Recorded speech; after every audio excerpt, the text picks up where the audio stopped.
Shoda Super Speciality Hospital in Delhi NCR. And I think Dr. Chavi, you can take over from here. So, good Thank evening, you. everyone. So, before starting the panel discussion, I would like to invite Dr. Shukla Das.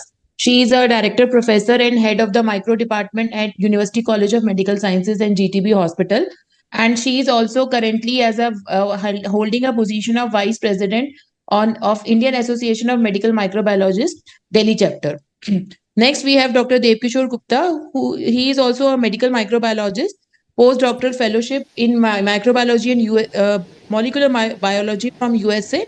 Currently, he is Director Head of Medical Affairs, Southeast Asia Biomerit. And next, we have Dr. Abhishek Rotri. He is also a medical microbiologist, currently a medical advisor, anti-infective division in Pfizer India Limited. And Dr. Narendra Singh is joining us within next few minutes. So, without wasting our time, let's start the discussion. So, Dr. Shukla, could you highlight about certain things like what is antimicrobial resistance in daily newspaper about AMR and what is the current burden of AMR in our country? Yeah. So good afternoon and thank you for this meeting. Can you hear me, Dr. Chavi? Yes. Okay. Yes. All right. So AMR is actually a very silent pandemic, and it has been adversely affecting the health issues with huge mortality. And India is one of the largest consumer of antibiotics and also globally, and has the largest burden of AMR with very high level of resistance to the high-end drugs, mostly the carbapenems. Now, WHO has also declared AMR as one of the 10 most important global public health threats. And if you look at the estimated statistical deaths that are associated with the AMRs, there's around 1.5 million deaths, which is attributable to bacterial AMR per year. And out of these, out of at least 1 in 5 deaths are caused by AMR in children in less than 5 years. So, and most of these are lower respiratory tract infection. There is a large percentage of people who die of AMR and infections caused by the bugs, which are multi-drug resistance like E. coli, Klebsiella. These are the priority pathogens, Pseudomonas, Acinetobacter. Now, looking at what you're asking about the drug resistance, India is one of the hubs of pan-drug resistant multi-drug and pan-drug resistant bugs. A lot of bacteria, for example, we have vancomycin resistant enterococcus, which was hardly ever noted, but now it is almost like 14 to 15% in India. It is reported. Then we have ICMR has reported a very high percentage, around 70% resistant to carbapenems. So that is one of the reserve drugs that are being used very rampantly and in gram-negative pathogens. And Acinetobacter has reported around 80%. They're almost like drastically reducing the management for gram-negative pathogens. MRSA and community-acquired MRSA has increased to up to 40%. Then there are infections like Neisseria gonorrhoeae, which was under the syndromic management, but now it is showing 90% resistant to ciprofloxacin and rising resistance to ceftriaxone, which is one of the best drugs that can kill it. Then we have salmonella infection, so that also has shown 90% resistant to ciprofloxacin, 13% to ceftriaxone. Like that, fungal infections are no less, they are not left far behind. Candida auris is multi-drug resistance. We have parapsilosis, glabrata. These are rising resistant to fluconazole, 90%. And the terbinafine resistance in superficial fungal infection is also a major threat. So overall, human infection, the global threat is of course rising high, but I don't want to miss out that the global problem of AMR is also present in livestock, in the poultry, in animals is equally alarming. And it includes cattle, aquatic plants, aquatic agriculture, animal feed. So they are using growth promoters, suboptimal doses of streptomycin, beta lactams. Even their mastitis, cattle mastitis are being treated with carbapenems, monobactams. Then we have 60% of E. coli has been found in broiler, in the poultry broilers, where they harbor about MDRs to up to 60% of E. coli. And VRSA has been detected in bovine milk. So looking at this, the percentage is very alarming, not only in humans but also in cattle and in livestock and agriculture.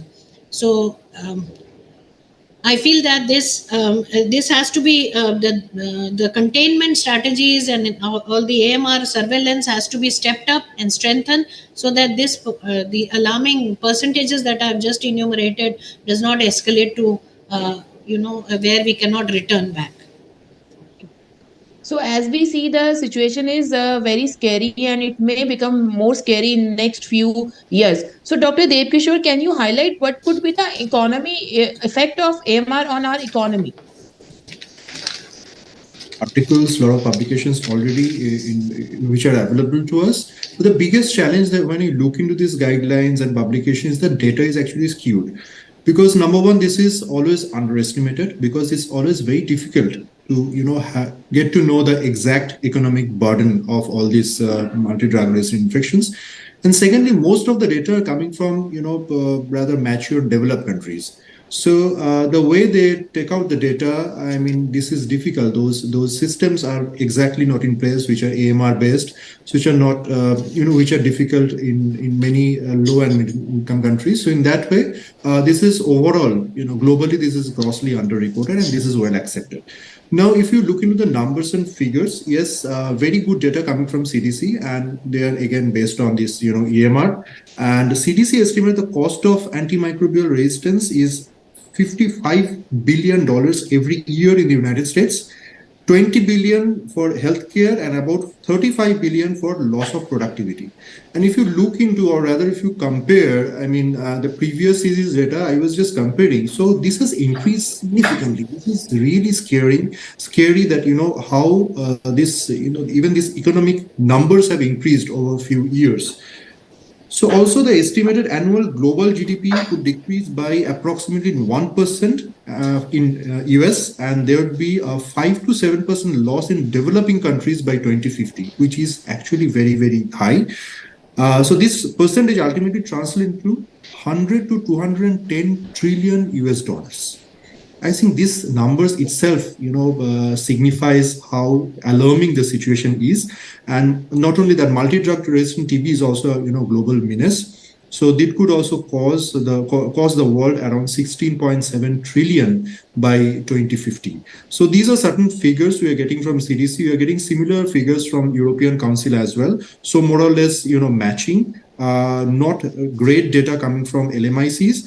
And there are certain additions along with this in these economic perspectives.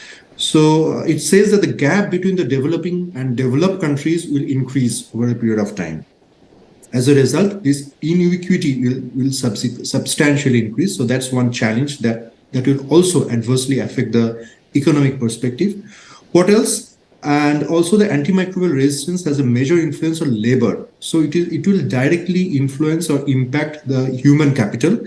So there is one modeling study, very interesting one. So if there is no change in the current pattern of AMR in 10 years, the world working age population will decrease by 2 years.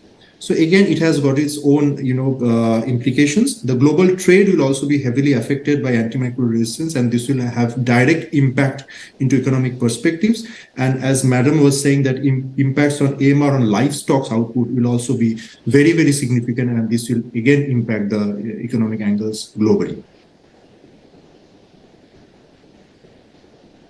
As Dr. Dev has rightly highlighted, that it will have a very adverse effect on our economy if the situation continues. There was actually a World Bank report released in 2017, which says that if the MR is not controlled, so the developing countries like ours could have a loss of 5% GDP. And this was a report pre-COVID. So I think if they calculate the post-COVID, the situation may become more scary.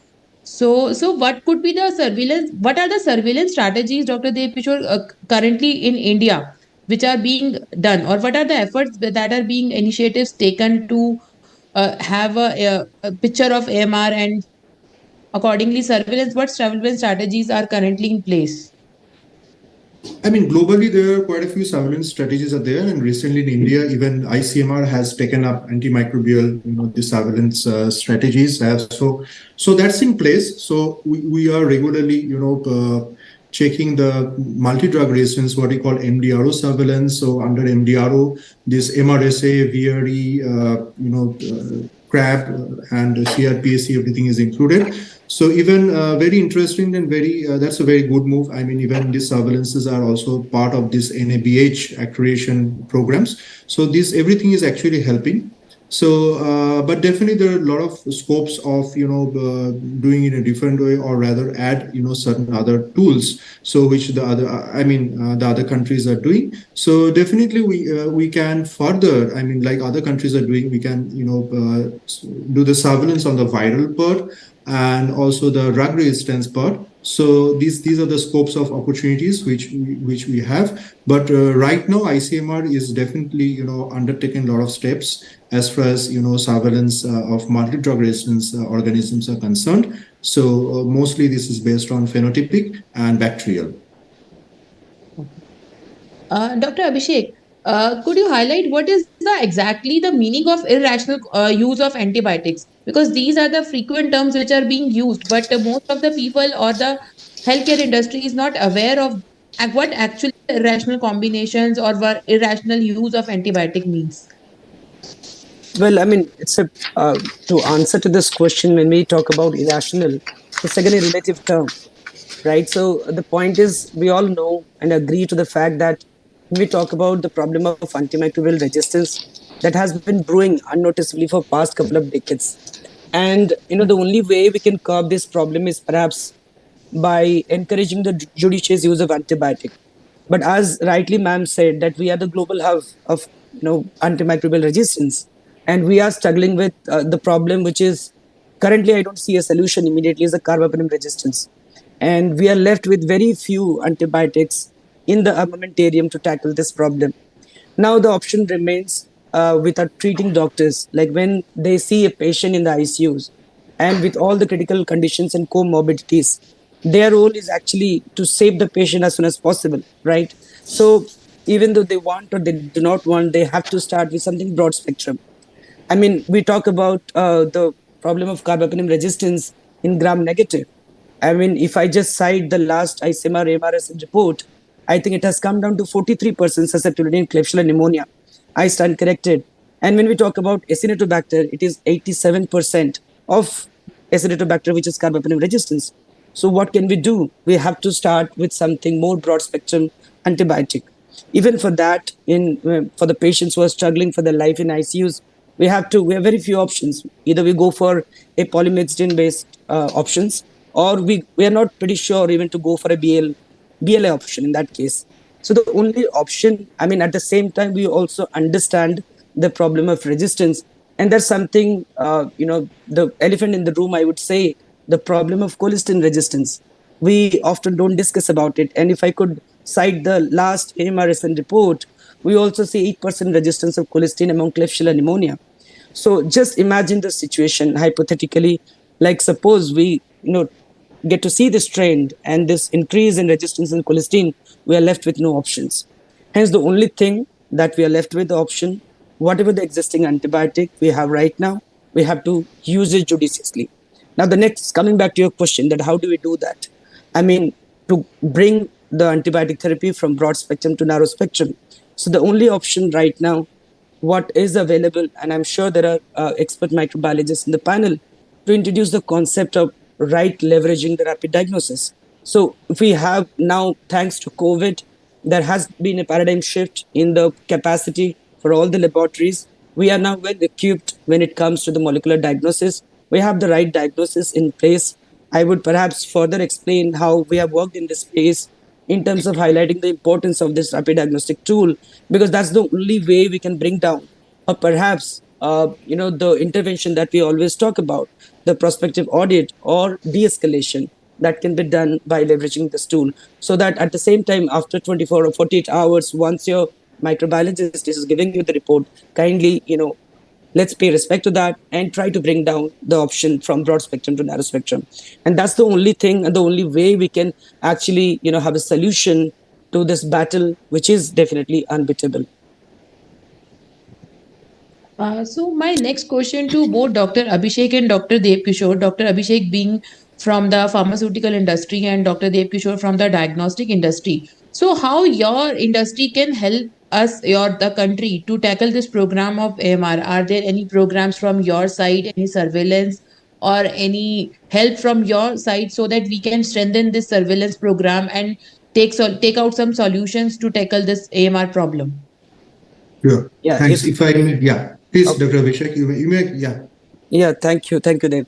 I would just begin by highlighting a quote from WHO Global Action Plan. I'm sure Dr. Dev would also agree to me. So they categorically called out, we all have learned antimicrobial stewardship, and we agree that within a hospital we need to have multi-stakeholder approach. Similarly, even to have a holistic solution to this problem, so WHO called out its action plan by saying that we need to have a multi-sectorial approach. So when we say multi-sectorial, it is not just the responsibility of the healthcare provider, our doctors. At the same time, the people from government, agriculture, as ma'am rightly said, at the same time, pharmaceutical industry. So when I also began my journey here, I also wanted to understand how it is possible. So I would just answer because it might sound very intriguing that how a pharmaceutical industry can actually contribute to this, to the solution of this problem of antimicrobial resistance. And we strongly believe, as in Pfizer, that when we come up with this innovative antibiotics, that is something foundational for us also to ensure that our antibiotics remain viable to serve our patients.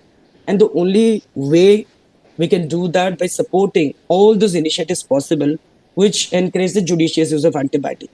Now, for that is the reason I think 3 years ago it became a global priority for Pfizer, and for all those efforts the Pfizer has taken globally, they have been recognized in the Global Benchmark Report 2021 for all those efforts in the space of R&D, whether improving the access to antibiotics at the same time coming up with the world's largest surveillance tool that's called Atlas, which I'll be explaining shortly. Now, when the global was doing all these initiatives, we also had to align those strategies locally in India. And what we did basically, we categorized all our efforts into three separate buckets. Number one, obviously, the first step, going by the the 8 integral components by CDC. That is first awareness and education. Second bit, what we did, we worked in the space of surveillance, and third, the most difficult was AMS implementation. So I would not take much time, perhaps highlight or run you through the few initiatives that we have taken. As we have experts here, we also can take their advice so that how can we work further in this space. So in terms of awareness and education, what we did when we began our journey 2.5 years ago, we tried to have a stakeholder approach. So for doctors, basically, when we found out the problem in the country with 1.4 billion population, please correct my figure, but I think we have around 140 ID physician, and they are the torch bearer for judicious use of antibiotic, and that's how we decided to help institutes to come up with more ID physician in the country, and we came up to help them with the ID fellowship. At the same time, we also understand in this country we lack trained clinical uh, pharmacists, because if you go to the first world, they are the one who actually drive AMS, right? I mean, they are the one who keeps tracking all the non-adherents and they help the doctors. So this year in 2023, we are in collaboration with IPA, Indian Pharmacist Association. We have come up with a some customized course for them so that also they learn about IT physician and come up with a trained pharmacist to drive this the front, that is antimicrobial stewardship. Now talking about the nurses, this year we also collaborated with Americare Foundation and came with open AMR platform. I mean, this was pretty interesting. I mean, as a microbiologist also, I liked it because this was exclusively made for them to learn about EMS and IPC, because that's something is more important for them. And that also was translated in 7 different languages. So, and I must say there was phenomenal response. So far, more than 66,000 nurses have been registered and trained by this course. At the same time, going further, we, as I mentioned, the need of the hour is diagnostic stewardship. So this year, we also collaborated with Delhi Society of Rational Use of Drug, DSPRUD, Dr. Sangeeta Sharma, and with their collaboration, we came up with this active modules for diagnostic stewardship that we did in 2022. That was an online course where more than 900 nurses and 200 doctors were trained. And after seeing those exceptional response this year, they try to actually go face to face, and they are doing in multiple hospitals workshop and making sure that they understand, especially clinicians, the importance of diagnostic stewardship, because that is something is the pillar to a successful antimicrobial stewardship. And last but not the least, the postgraduates. I mean, all of us would agree that it's sometimes difficult to unlearn things. So it is very important to introduce the concept of antimicrobial stewardship to our postgraduates. And that is something that we have been trying to implement in our hospitals. And that is something that we have been So this was all about the awareness and education. And talking about AMS implementation, because we do a lot of awareness and education, but when it comes to the right implementation, we always see a challenge because it's easier to say on paper, but when it comes to the actual implementation, it's a cumbersome procedure. And that's the reason that we collaborated this year with a third party to come up with a digital healthcare solution. I mean, that is a kind of solution which gets integrated into the EMR system so that that system helps to track the entire AMS activities in the hospital. I mean, it can track any non-adherence to the antibiotic policies which you have created for your hospital. It will give you a real-time notification. So it actually helps a lot to all the AMS members, to ID physician and microbiologist. At the same time, it tracks the real-time drug susceptibility and also highlight you and warn you if there is any outbreak in the hospital. That's something is now active at 6 different hospitals. The next, what we did also, we collaborated with ICMR to come up with an IPC course, which is, I'm pretty sure it's known to everybody present here. And that's going active at 96 district hospitals. In the same time, also, we collaborated with American Foundation to come up with the IPC course, again, in the tier 2 hospitals to create center of excellence so that they can drive IPC, which is something the need of the hour. Last bit, I would say the surveillance. I'm sure that we all know that AMR is working in this country. In the similar line, Pfizer has come up with a global surveillance tool that is called Atlas, which is antimicrobial testing, leadership and surveillance. We also work in the similar manner, and we have 10 active sites in our country. And the beauty of this only surveillance tool, I would say that firstly, it's free of cost, available to everybody. I mean, all of you, if you have your handheld device, you go to your Play Store, you can download the Atlas, and it gives you the susceptibility data for many antibacterials and antifungals, not just for the antibiotics that we offer. And it's a more holistic surveillance tool. And as I said, the beauty is you can customize your source. Suppose you need any immediate data that how your E. coli and Klebsiella is performing in your country for last 10 years. So you choose the years because it's 18 years of cumulative data. So you choose the years, you can also further customize your search based on whether the samples were taken from ICUs. You can choose the age group, pediatric or adult. Accordingly, you can customize a search and you get the data in the form that you prefer, either tabular form, trend line, or, and then use it for your clinical decision making. So that's something that we have been trying in this space, I mean, as an industry. And as I said, it's a unbeatable battle, but I think we all together can definitely contribute in this area. Thank you so much. So I totally agree with Dr. Abhishek, since antimicrobial stewardship and it's a teamwork. So we need to have a trained nursing staff. We need to have an integrated stewardship model where we could have a strong infection control team. So training nurses and training clinical pharmacists would definitely help to tackle this problem. And especially this open AMR program is a very nice program where the nurses can be trained how to deal with the infections, and they can also be a role models for other prescribers. So now, Dr. Dev Kishore, would you like to highlight from your side that what initiatives has been taken from your side for this challenge? Thank you for this question and very well elaborated by Dr. Abhishek. So, I mean, I'll give the version of IVD in IVD industry. So I'm representing bioMeri here, and as you know, 70% of the clinical decisions are made by diagnostics. So this is really important when you talk about AMR. And if I refer to the priorities outlined in the National Action Plan, so it's strategic priority 6 that is strengthen India's leadership on AMR by means of collaboration on AMR on international, national, subnational levels. So collaboration with industry is definitely in India's vision, and bioMeri also fosters the same vision that to collaborate, and also bioMeri is completely focused in AMR. So, I mean, many of the points, many of the visions are actually overlapping with Pfizer, and we have a global MOU with Pfizer actually. So even we work together in this battle, joint battle against AMR. So, I mean, as far as AMR and diagnostics to actually concerned, you can understand we invest heavily on innovation and especially rapid diagnostics, because we understand a lot of antibiotics abuse, misuse happens during the initial hours. So even the recent surviving sepsis guideline also says if the patient is not in septic shock, you still have maybe a couple of hours or 3 hours time. So this is where rapid diagnostics come into play. And if you can pinpoint the bug, if you can pinpoint the resistance gene, you can perhaps start with the targeted antimicrobial from the day one itself. So, and this is where molecular diagnostics, like and also this rapid or fast ASTs, we are going to launch this Vitec Reveal. So this is these are going to reduce the time for, rather optimize the antibiotic very, very quickly.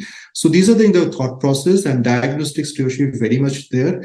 As in terms of innovation, I'll make it very short. Yes, POCT is the future. So we are also focusing heavily, and a lot of countries have already launched the other version of BioFire that's called Spotfire. It's having the purely POC testing facility. So even at the community level, you can actually start with the right antibiotic, or you can stop. You do not give antibiotic or start with antiviral. So this kind of decision making become very easy. So, and also as industry, we focus heavily on insights generation and evidence generation. So that's something we are definitely interested in.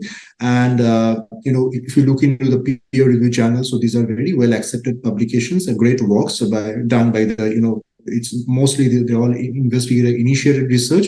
So industry supports that, and in this way we just generate more and more real world evidence. Education is definitely something, as Dr. Abhishek has told. So we also have similar education programs, and we this is again part of India's strategy that we also have center of excellence in our country and try to expand our education part. And coming to surveillance, which is again something very important to bioMERI as well. Again, if you look into the NAP, National Action Plan, surveillance comes under strategic priority 3. So this is where we also have tools. Like from industry, we innovate, we launch different tools. Few of the tools are already launched in different developed countries, which are yet to be launched in countries like India. We are going to launch Trend, Spotfire, Clarion. So these are certain sophisticated tools wherein you can get to know what's happening in the country on a real-time basis. So that's something very good that you don't have to wait for retrospective data publications. On a real-time basis, you can get to know. And finally, accessibility is a big challenge mostly for LMIC's countries. So bioMERI through different funds, and not only bioMERI, I think there are other multinationals. So they're also working or collaborating with different funds to invest in Indian market, and this in an indirect way definitely helping the overall antimicrobial situation of the country.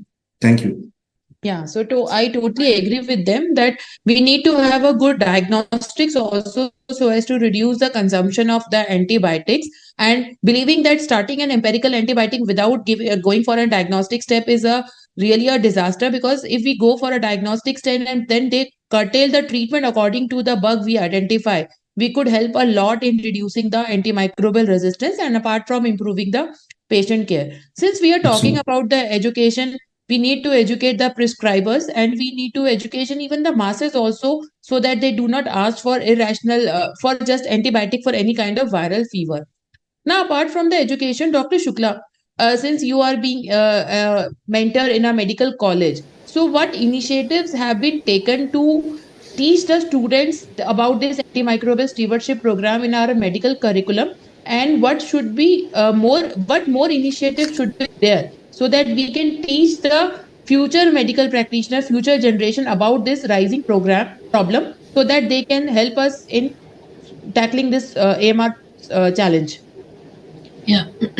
Okay, so in medical colleges, as per the CBMA curriculum, the Indian medical graduate training has incorporated the AMR program in all the phases, and so for the 5.5 years that the student spends, there is ample opportunity for him to bring out change in its knowledge, in attitude and behavior, because this component has been incorporated and they learn that health is for all, and this is a national goal. So health is a right for all citizens. So it becomes a social obligation for the medical graduates to perform and achieve this goal. So it's always been incorporated. However, sometimes even after 5.5 years of study, they find that every fever case you have to use an antibiotic, not understanding that viral infections you not need to give antibiotics. But now with lot of CMEs and programs and AMR week, it is being very reinforced, and it has been strengthened, this knowledge that respiratory infection, especially when it is a viral infection with a diagnostic aid, you do not have to you do not have to start treating with an antibiotic. Now, as a lifelong learner, the medical student must understand the rational use of antimicrobials. And the student, this, if suppose I feel, even at school, if there is a poor knowledge at school, it escalates even to the college level. So I not only medical colleges, as science students, they must understand, it should be added in the school curriculum also, that and what are antibiotics and why antimicrobial usage should be curbed, and it should be properly used right from school, so that the knowledge escalates once they reach medical colleges. Concept of infection control, hand hygiene, and AMSP program is now also being added to the medical students. In fact, they've taken a lot of STS projects with ICMR pertaining to these topics. And one, we need to remember that WHO always tries to tell us that the misconception is, when we do not respond to an antibiotic, it is not that the humans develop resistance, it is resistance to antibiotics, rather than the bacteria is developing resistance to the bacteria, to resistance by the bacteria. So through awareness program, and the irrational use of drug can be curtailed. And now what is happening is, containment strategies are being fulfilled by a lot of tertiary care hospitals, like it has been enumerated: surveillance program, containment strategies. And the students are being told in peripheral health centers that suboptimal doses should not be given. If you have been advised an antibiotic, you should complete the full dose. Sometimes what they leave is, when the fever settles or whatever, the infection settles, the antibiotic dosage is not complete, and then the family members start using those foils and antibiotics. So one must see that the foil, 5 days therapy, the foil is completely used. And modification of prescription practices, no skipping of doses. These are few things which I think the community we must teach the students.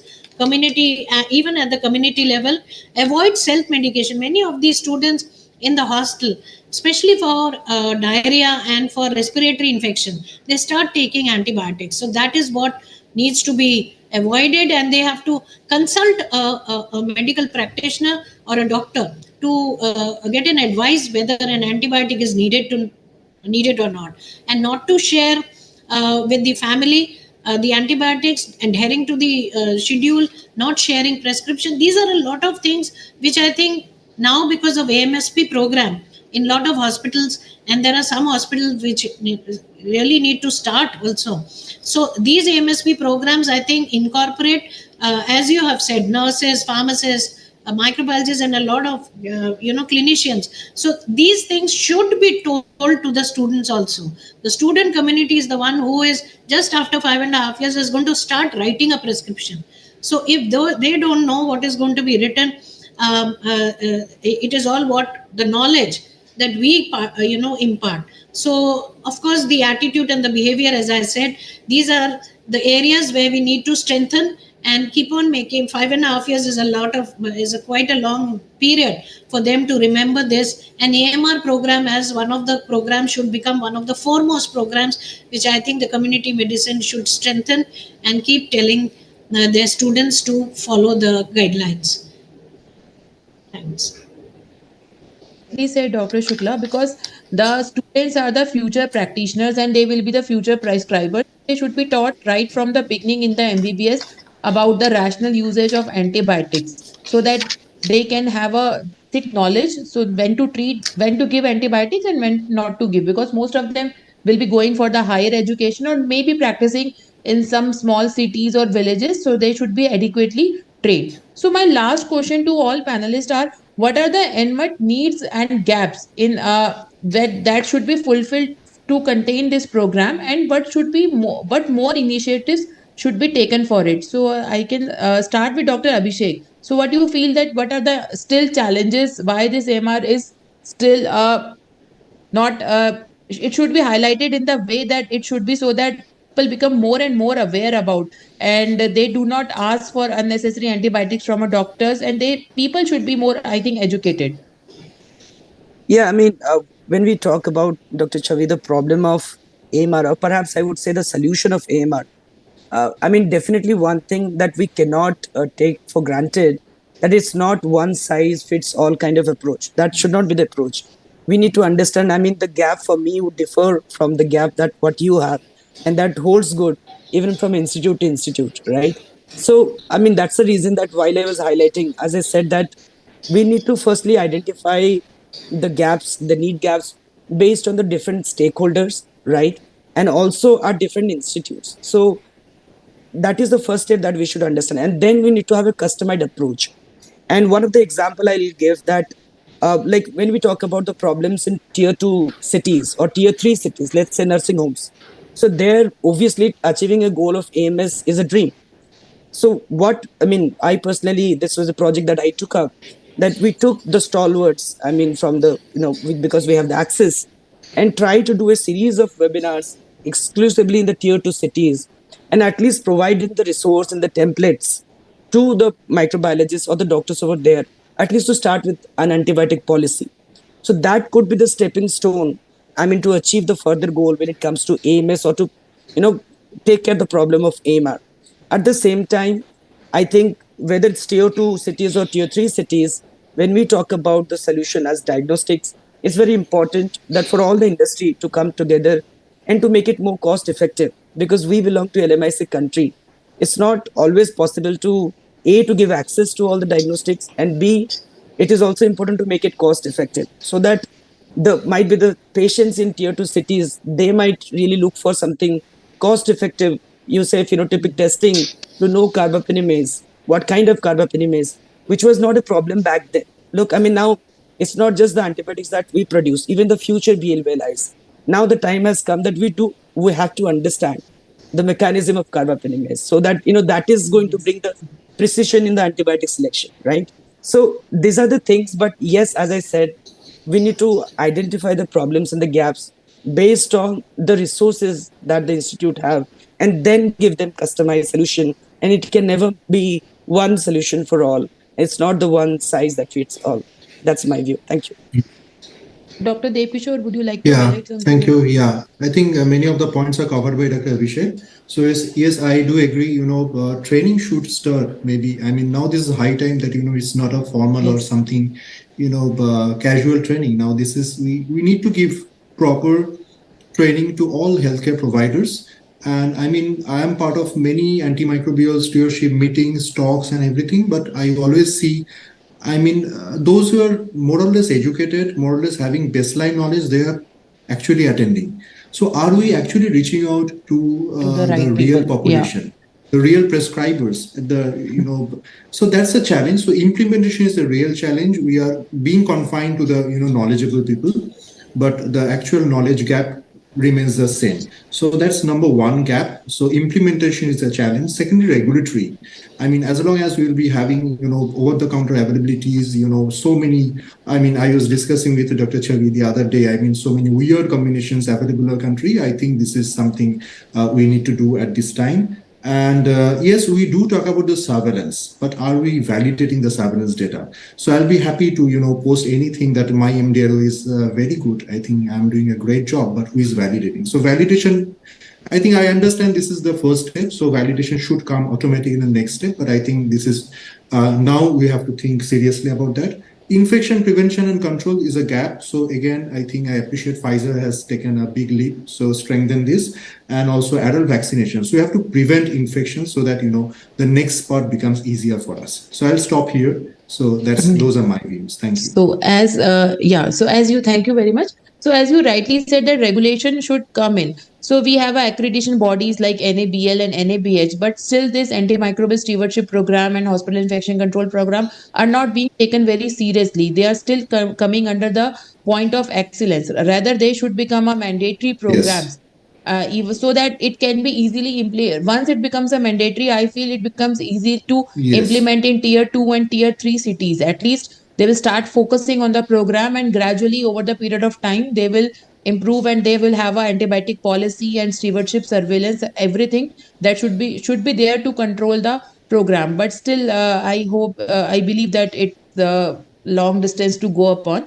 So Dr. Shukla, what is yours opinion on the unmet needs and gaps we are still facing, and what should be the solutions to tackle all these problems? Okay, so thank you, Dr. Chabi, for my last few words that you want me to end this program. So, Dr. Devkishan, Dr. Abhishek have very well said that there are more than 170 countries who are following the AMR action plan. But whether it is reaching out aggressively, some of them are following, and many are, what you said, validation.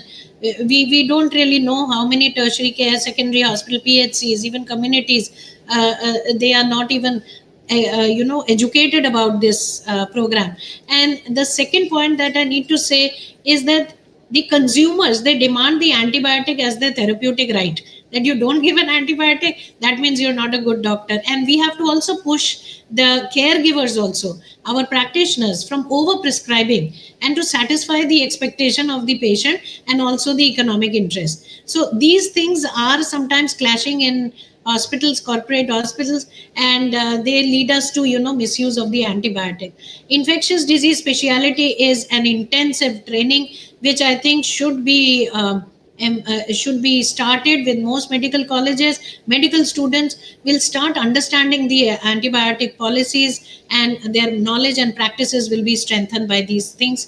And of course, there is ignorance and complacency also amongst us. Now, about the restriction, the fixed dose combination that you were mentioning, I need to I just wanted to say that there are almost like 30 some government of India have removed some 300 odd irrational FDCs, and FDCs don't work because they have a very reduced efficacy, they have mismatched PKPDs and all that, and lead to selective pressure. So that is one good way, good progress from GOI, that these have been removed. And also these H1, some of these modifications have come into force, and these have over the counter sale of certain antibiotics. Some of them have been restricted. So steps are being taken. We need a behavioral change, and we also need these programs to go to the Ayurvedas, to Ayush, to all the pharmacies and every other allied sciences, so that the awareness and the guidelines are available with them also.